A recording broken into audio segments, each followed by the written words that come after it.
Durante anos, os fãs de Tensura repetiram a mesma conclusão. Ninguém pode derrotar Rimuru. E olhando para tudo que ele conquistou, essa ideia parece fazer sentido. Ele derrotou inimigos impossíveis.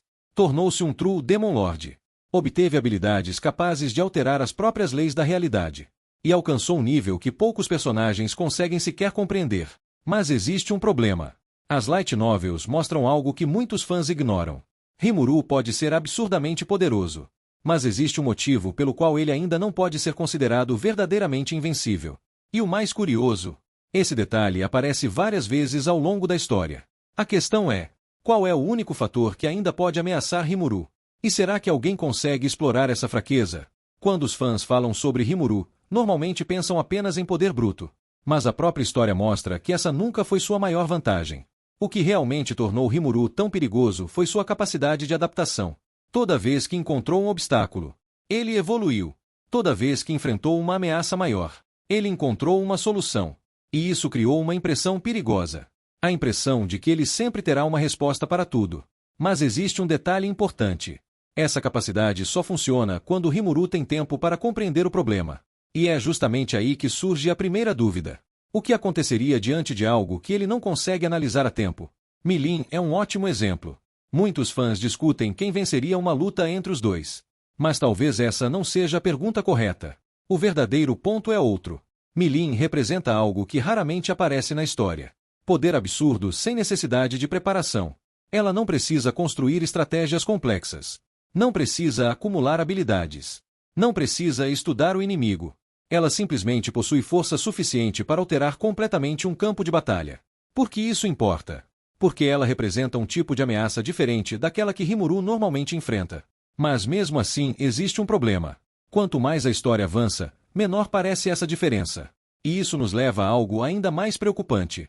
Quando Guy Crimson aparece na discussão, muita gente imagina apenas uma comparação de poder. Mas Guy é perigoso por outro motivo. Experiência. Enquanto Rimuru evoluiu em poucos anos, Guy passou milhares de anos acumulando conhecimento, observando guerras, manipulando conflitos, entendendo como o mundo funciona. E isso cria uma situação interessante, porque pela primeira vez a vantagem não está necessariamente no poder, mas na capacidade de prever movimentos, de antecipar decisões, de explorar erros. Consequência, a discussão deixa de ser apenas quem é mais forte, e passa a ser quem consegue controlar melhor a situação. Mas nem isso representa a maior ameaça. Durante boa parte da obra, os conflitos envolvem reinos, exércitos, Demon Lords, dragões. Mas conforme a história avança, surgem entidades completamente diferentes. Seres que não ameaçam apenas indivíduos. Eles ameaçam o próprio mundo. E entre todos eles, Feldvai se destaca. Por quê? Porque ele ataca justamente o ponto mais perigoso para Rimuru. A necessidade de reagir a situações imprevisíveis. Feldvai não depende apenas de força. Ele depende de planejamento, manipulação, estratégia. E isso muda completamente o jogo. Porque pela primeira vez a batalha deixa de acontecer apenas no campo de combate. Ela passa a acontecer antes mesmo da luta começar. Mas existe algo ainda pior. Ivarage. Um nome envolto em mistério. Uma existência tão anormal que até personagens absurdamente poderosos demonstram cautela. E isso chama atenção, porque Tensura raramente apresenta algo capaz de preocupar os maiores monstros da obra. O problema é que ninguém sabe exatamente onde estão seus limites. Ninguém sabe qual é seu verdadeiro potencial.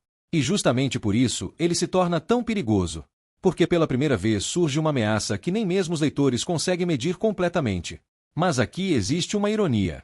Quanto maior o perigo, mais Rimuru tende a evoluir. E isso nos leva à resposta final. Não.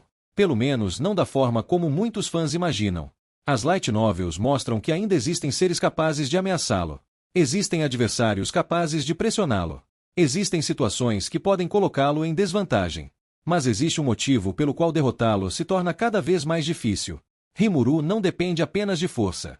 Ele depende de evolução, adaptação, aprendizado. E quanto mais a história avança, mais perigosa essa combinação se torna.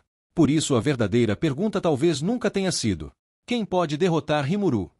A pergunta correta é: quem consegue derrotá-lo antes que ele encontre uma maneira de superar o problema? Porque até agora, essa sempre foi sua habilidade mais assustadora. Milin, Guy Crimson, Feldvai, Ivarage. Todos eles representam ameaças reais. Mas nenhum deles possui vitória garantida. Porque enfrentar Rimuru significa enfrentar um personagem que continua quebrando seus próprios limites. E talvez seja exatamente isso que torna essa discussão tão interessante. Na sua opinião, qual desses personagens realmente teria chances de derrotar Rimuru? Ou você acredita que ele já se tornou praticamente imparável?